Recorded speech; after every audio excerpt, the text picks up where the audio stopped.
할렐루야, 주님을 찬양합니다. 이 세상은 변화가 있고 또 어려움이 있고 고난이 찾아온다 할지라도 우리 하나님과 우리와의 관계, 나와 하나님과의 관계는 더욱 깊어지고 더욱 단단해지고 더 아름다워지는 줄로 믿습니다. 외부의 환경이 어려우면 어려울수록 우리의 믿음은 빛이 난다는 것. 할렐루야. 이런 믿음의 고백을 우리 주님께 드린다면 주님께서 얼마나 기뻐하고 만족스러워 하실까 하는 생각을 해봅니다. 자, 우리 이제 지난 시간에 이어서 오늘 성경 말씀에 대한 말씀을 나누려고 그러는데, 자, 14절 시작을 이렇게 하죠. 그러나 너는 배우고 확신한 일에 거하라. 하나님의 말씀을 배우고 그 확신 속에 살아가라 하는 권면의 말씀이죠. 자, 그런데 이 성경 말씀을 우리가 잘못 배우면 어떤 일이 생기는가? 시간이 없으니까 이제 간단하게 제가 얘기를 해드릴게요. 제가 이제 한 가지를 얘기하면 여러분은 10가지를 유추해서 적용을 시키고 생각하는 그런 배움이 있기 바랍니다. 자, 예를 들면 이단이라는 게 왜 이단인가 하는 거예요. 계시록에 나오는 14만 4천 명이라는 그 숫자가 나와요. 14만 4천.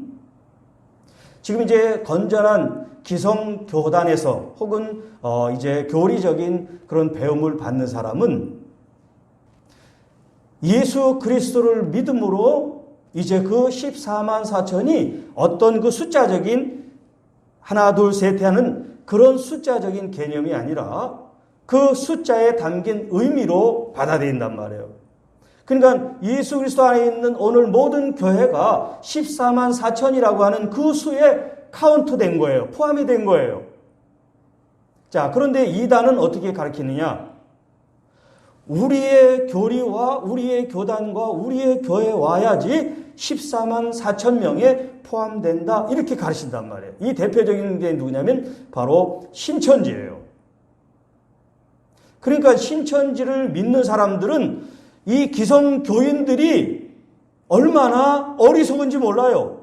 그래서 교회 안에서 성도들한테 자기들의 이 교리를 전하려고 그러는 거예요. 당신들은 14만 4천 명이 아니야. 우리로 들어와야지 14만 4천 명이 채워지는 거야. 이렇게 한단 말이에요. 이게 바로 하나님의 말씀을 잘못 배웠을 때 오는 큰 패라고 할 수 있죠. 단순한 패가 아니에요. 그 삶을 불행하게 만들 수가 있습니다.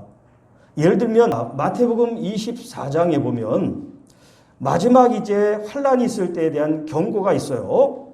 그게 24장 19절에 이렇게 말씀합니다. 그날에는 아이 벤 자들과 젖 먹이는 자들에게 화가 있으리로다. 하나님의 재앙과 심판이 있는 그때 아이를 베고 젖 먹는 그 사람들이 이런 하나님의 재앙을 당한다. 그래가지고 결혼을 했지만 자녀를 안 가져요. 그 교리를 액면 그대로 받아들이면 결혼했지만 자녀를 안 낳는단 말이에요. 왜? 언제 어느 순간에 이런 환란이 올 수 있을지 모르니까. 주님이 재림하시는 그 때를 아무도 모르니까 아예 우리는 이 말씀에 의지해서 결혼했지만 자녀를 안 갖는다는 거예요.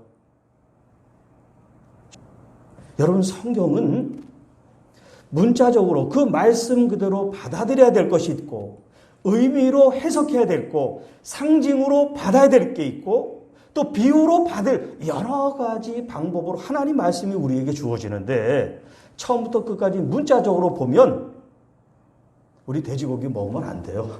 그렇잖아. 구약 성경의 돼지고기 같은 이런 생선도 뱀장어나 이렇게 미꾸라지 같은 거 이런 거 먹으면 안 된단 말이야. 비늘이 없는 것들, 뺀질거리는 건 먹으면 안 돼요. 근데 여러분 장어 다 드시잖아. 순대 드시지. 피를 먹지 말라 그랬는데. 하나님의 말씀을 어떤 거는 문자적으로 어떤 거는 비유적으로 우리 마음대로 하는 게 아니라 그 말씀의 이제 문맥, 컨텍스트, 그 말씀의 배경을 따라서 우리가 말씀 하나하나를 잘 배워나가야 되는 거예요. 자, 그래서 이단은 이것저것 얘기하는 게 아니에요. 아주 분명하고 명확하게 가르친단 말이에요. 그러니까 사람들이 들 때 그것만 들어와요. 그것만. 왜냐하면 너무나 확실하게 가르치니까. 이만희가 보혜사 성령이라고 완성한 그리스도라고 얘기해도 아멘한단 말이에요. 성경을 우리가 바르게 알지 못하면 이런 오류뿐만 아니라 생명을 잃게 되는, 하나님의 구원에서 떨어져 나가는 그런 불행한 일을 맞이할 수 있다는 거예요. 그래서 여러분, 목회자가 목양을 하면서 가장 중요한 게 뭡니까? 하나님의 말씀을 잘 양육하고 가르치는 거죠. 그렇지 않으면 이 양들이 하나님 말씀으로 성장하고 양육되지 않으면 어떻게 되겠어요? 자기의 사상과 철학과 자기의 어떤 목회 이념으로 성도들을 모은다면 그게 하나의 교단이 되고 교리에 의한 어떤 새로운 집단이 되는 거죠. 그렇기 때문에 하나님의 말씀을 말씀되게 하는 일이 얼마나 중요한가, 이제 지난 시간과 오늘 여러분들에게 말씀을 드리고 있어요. 자, 지난 시간에 종교계의 5가지 원리에 대해서 말씀을 드렸는데 제가 요약을 합니다. 첫 번째는 뭐냐면 오직 믿음으로의 믿음. 그러니까 우리 개신교의 가장 중요한 슬로건 첫 번째가 뭐냐면 믿음이에요. 오직 믿음으로. 믿음이 없는 신앙생활은 있을 수가 없는 거예요. 그런데 그 믿음의 기초는 뭡니까? 바로 성경이란 말이에요. 오직 성경. 하나님의 말씀이 기초가 돼야지 누구의 가르침, 누구의 사상이 우리의 믿음의 근거가 되면 이건 2단이거나 3단이거나 잘못 빠지게 되는 거예요. 그런데 이제 이 성경을 어떻게 바르게 보느냐, 그건 좀 이따가 말씀을 또 드릴게요. 세 번째는 뭐냐면 그 말씀이 우리에게 누구를 계시해 주냐면 바로 하나님의 아들 예수 그리스도를 계시해 준 목적을 가지고 쓰여진 것이지 어떤 사람을 드러내거나 어떤 사건을 드러내기 위해서 성경이 쓰여진 게 아니라는 거예요. 오직 예수 그리스도, 그 예수 그리스도의 구속사, 우리를 구원하신 그 이야기가 바로 바이블, 하나님의 말씀이 되는 거라는 거예요. 그것이 바로 모든 성경이 하나님의 감동으로 되어졌다라고 표현하고 있습니다. 자, 그래서 이 성경을 우리가 어떻게 풀어야 되는가 아까도 얘기했습니다만 베드로후서 1장 20절에 먼저 알 것은 성경의 모든 예언은 사사의 풀 것이 아니니 예언은 언제든지 하나님의 사람의 뜻으로 낸 것이 아니요 오직 성령의 감동하심을 받은 사람들이 하나님께 받아 말한 것임이라. 여기 이제 예언이라는 표현을 했지만 하나님의 말씀이 바로 예언의 말씀이에요. 그러니까 우리 인간적으로 사사로이, 아까 이제 이단의 얘기를 했지만 이렇게 이단들은 뭐냐면 사사로이 한다는 거예요. 왜? 목적이 자기에게 있기 때문에. 자기에게.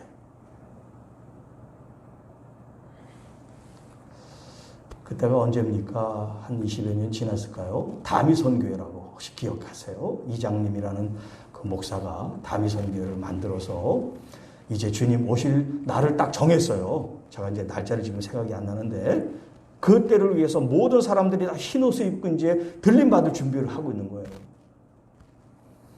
자, 주님께서 이제 날짜를 정해놓고 오신다 그러니까 거기를 따르는 신도들이 수백 명이 됐다는데 그 사람들이 어떻게 해서 자기들의 재산 필요 없어요. 다 이제 그 선교단체에 재산을 다 이제 하고 그랬단 말이에요. 그리고 그날을 준비하고 있는데 그날이 왔어요? 안 왔잖아요. 그러면 그 단체에서 또 뭐라 그럴까요? 연기됐다 그러겠죠? 연기. 응? 우리가 이제 어떤 일을 하다가 좀 연기를 하잖아요. 사정상. 이제 하나님께서도 예수님을 보내는데 연기를 하셨다는 거지. 우리가 하나님 말씀을 자의적으로 해석하면 이런 오류를 범하게 되는 거예요. 사사로이 내 생각을, 주장을, 사상을 만들기 위해서 하나님의 말씀을 이렇게 추려가지고 그것을 논리에 뒷받침하는 건 안 된단 말이에요. 하나님의 말씀 속에 우리가 어떤 종교적인 진리나 사고나 어떤 가치관을 유추해내는 건 당연하고 합당한 일이지만 내가 가지고 있는 생각을 하나님 말씀을 이렇게 뽑아가지고 하는 거 굉장히 위험하다. 그래서 이제 성경학자들이 이제 말씀을 전하는 목회자들이 좀 이제 조심스러운 얘기인데요. 강해 설교를 해야 된다. 그렇게 얘기를 해요. 강해 설교라는 것은 지금 제가 하는 것처럼 성경 텍스트가 있으면 처음부터 끝까지 여러분에게 말씀을 전한 걸 강해 설교라고 그래요. 강해 설교를 하는 분도 있지만 이제 본문 제목을 가지고 주제를 가지고 설교할 때가 많이 있죠. 물론 저도 그럴 때가 있지만 지금도 제가 이제 강해 설교보다는 이제 성경이라는 주제를 가지고 여러분에게 말씀드리잖아요. 이제 왜냐하면 목회자가 성경을 처음부터 끝까지 다 전하지 않고 전하고자 하는 어떤 그런 의도와 목적을 가지고 성경을 취할 수가 있겠죠. 그게 뭐 꼭 잘못됐다고 하는 얘기는 아니지만 그러다 보면 전하지 않는 말씀도 많이 나올 수 있단 말이에요. 네.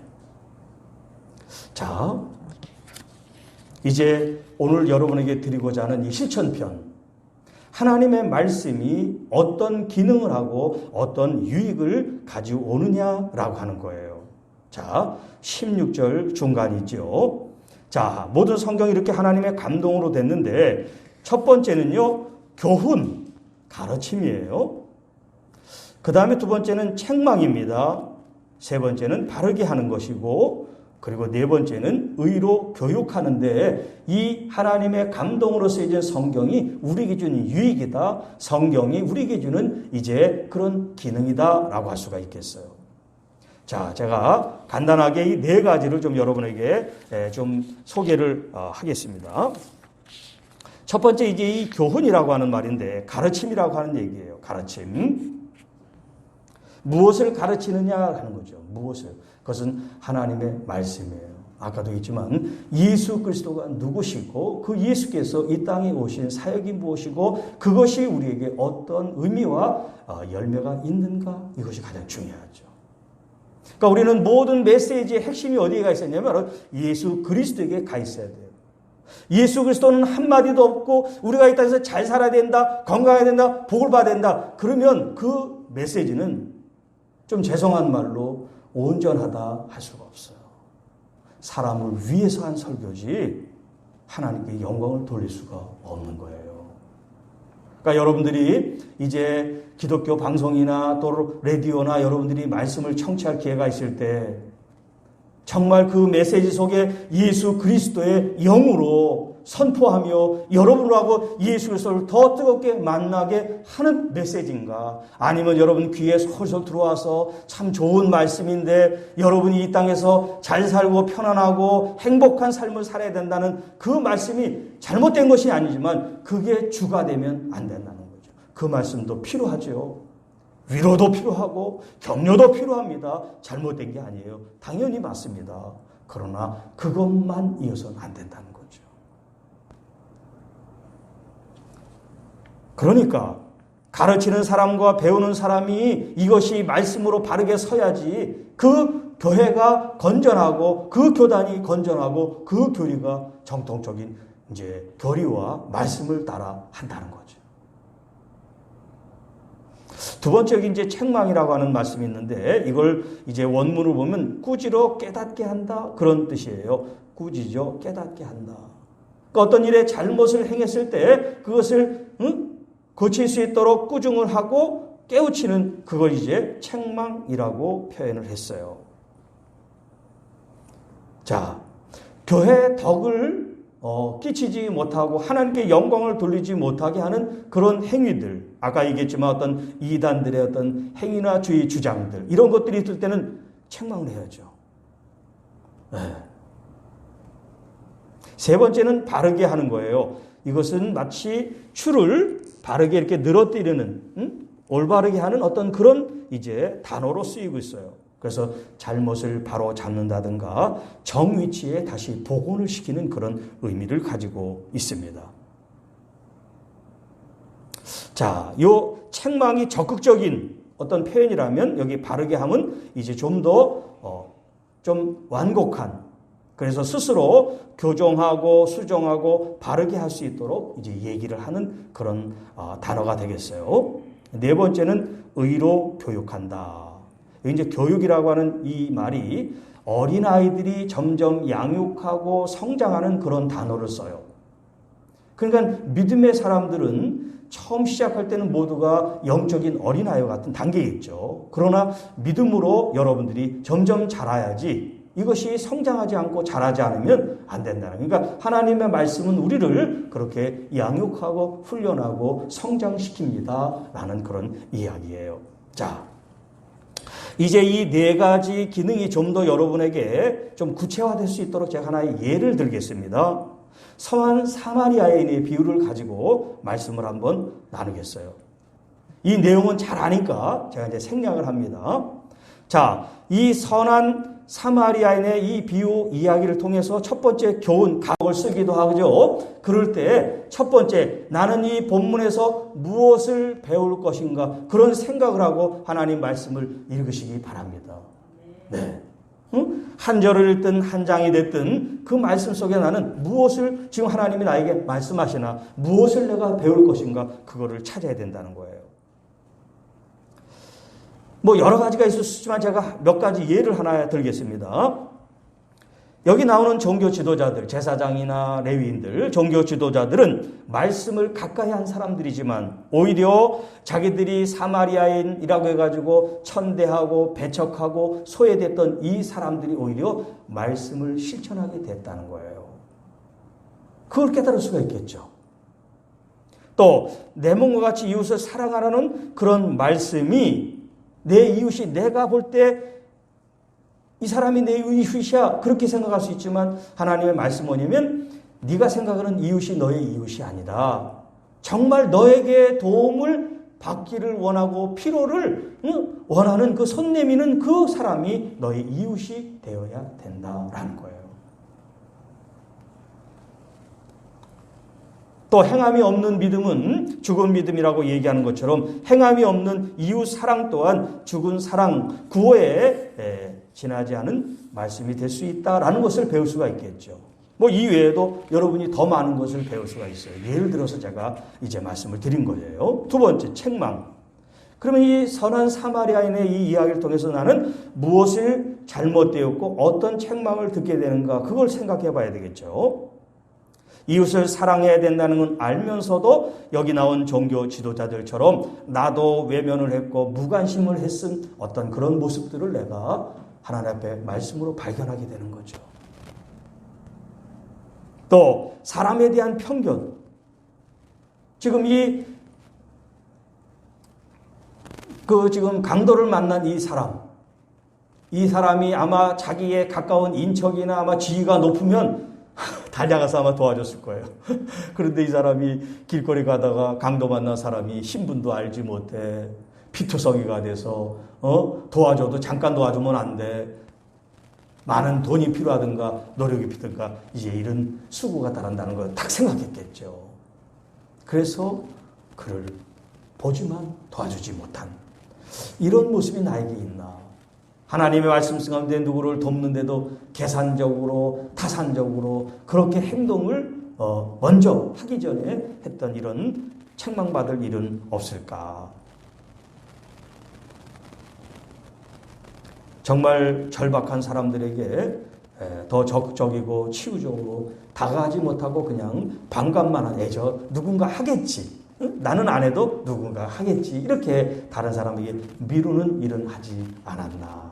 뭐 기타 등등 있겠죠.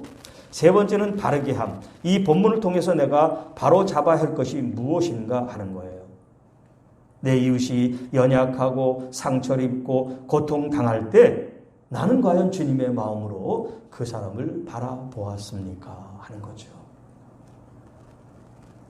또 작은 일부터 이제 큰 일은 뭐 못하더라도 내 주변의 작은 일, 누군가가 도움을 요청하는 사람들, 꼭 내 힘이 보태지면 좋을 그런 사람들이 있다면 그렇게 내가 그들을 섬겨야 되겠다 하는, 그렇게 나를 교정하고 수정해 나갈 수가 있겠습니다. 또 교회적으로 볼 때 교회 사명 역시 이웃을 사랑하고 빛과 소금이 되는 것이 우리에게 주어진 임무라고 할 때 교회 성도의 한 일원으로서 공동체로서 우리가 더 적극적으로 하나님의 그 일을 할 수가 있다라고 우리가 마음을 먹게 되고 또 우리들 자신들의 이런 가치관이나 또 기독교 윤리적인 측면에서 나를 세워나가는 그런 일이 있을 수 있겠습니다. 네 번째는 의로 교육하기에 이제 유익하다는 말씀인데 아까도 얘기했지만 여기 교육한다는 것은 어린아이들이 이제 배우게 돼서 그 지식으로 성장하고 성숙해가는 그런 거를 얘기한단 말이에요. 자, 이 본문을 통해서 우리는 어떤 면에서 자기 성장을 기대할 것인가 하는 거예요. 쉽게 말하면 그 말씀 통해서 내가 말씀을 먹었을 때 그 말씀이 나에게 어떤 힘과 능력이 될까 하는 거예요. 여러분, 어린 아이들의 믿음은 남을 도울 수가 없어요. 그렇죠? 아이들이 힘이 없잖아요. 자기 건사하기도 힘드니까. 그러나 성인이 되고 어른이 됐다는 건 뭘 얘기합니까? 어린 아이들을 우리가 돌보고 또 잘 이끌 수가 있겠죠. 그러니까 믿음도 마찬가지예요. 여러분, 교회 안에서 신앙생활을 오래 한 우리 선배 여러분들, 또 직분 가지고 이제 연약한 어떤 성도들을 돌보는 이것이 너무나 자연스러운 거예요. 왜? 이제 막 신앙생활 하는 사람들은 아장아장 걷는 것처럼 잘 모르니까. 누굴 보고 배우겠어요? 먼저 그 길을 걸어갔던 사람들을 보면서 배우게 되고 도전을 받고 또 같이 손을 잡고 이제 더 힘있게 발을 내딜 수가 있겠죠.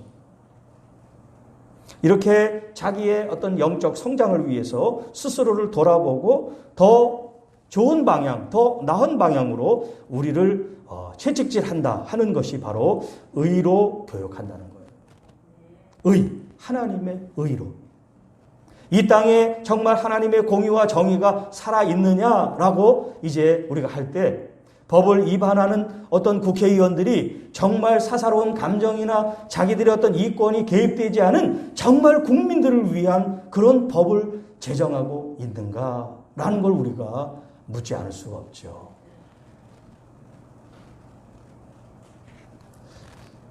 신문에 나온 어떤 그런 사건, 사고를 볼 때 참 법원의 어떤 그런 판결이 어떤 때는 참 합리적이고 다 공감을 얻는데 어떤 사건에 대해서 판결 내는 건 이게 공감을 못 얻는, 국민의 공감을 못 얻는 그런 일들이 많이 있단 말이에요.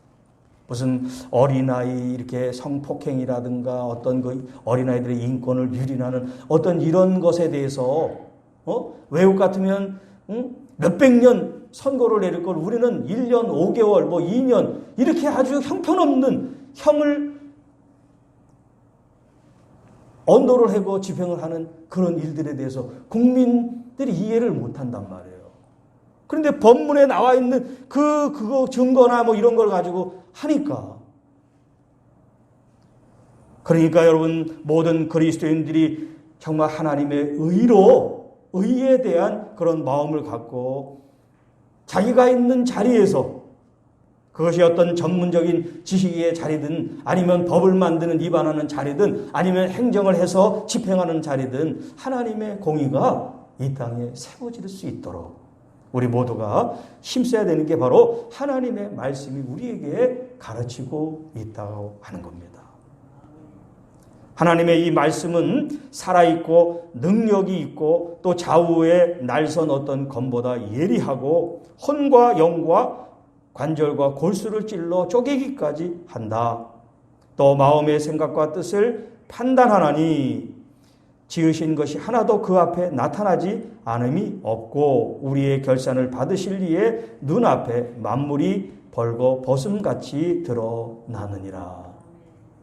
여러분, 우리 하나님의 말씀을 비추을 때 물론 앞에서 선포하는 우리 말씀이 우리의 죄를 적나라하게 무슨 막 드러내는 건 아니지만 여러분들이 하나님 말씀을 받을 때는 여러분 자신이 그렇게 받아야 되는 거예요. 내 모습이 어떤지, 내가 하나님 말씀으로 과연 어떤 지금 영적 상태를 가지고 있는지, 나는 어떤 삶을 살고 있는지 하나님 말씀의 이 빛을 통해서 나를 바라보는 그런 정직함, 솔직함이 여러분에게 있을 때 우리가 개선되어지고 교정이 되어지고 발전하고 성장하게 될 줄로 믿습니다.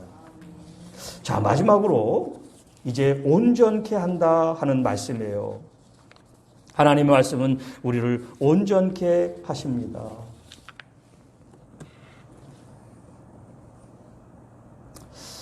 자, 여기 이제 온전하다고 하는 이 표현은 뭐 영어 성경으로 퍼펙트, 완전하다 이제 그런 표현도 쓰지만 사람이 어떻게 완전해질 수가 있겠어요? 우리는 완전해질 수 없지만 하나님 안에서 하나님은 우리를 온전하게 보시는 줄로 믿습니다.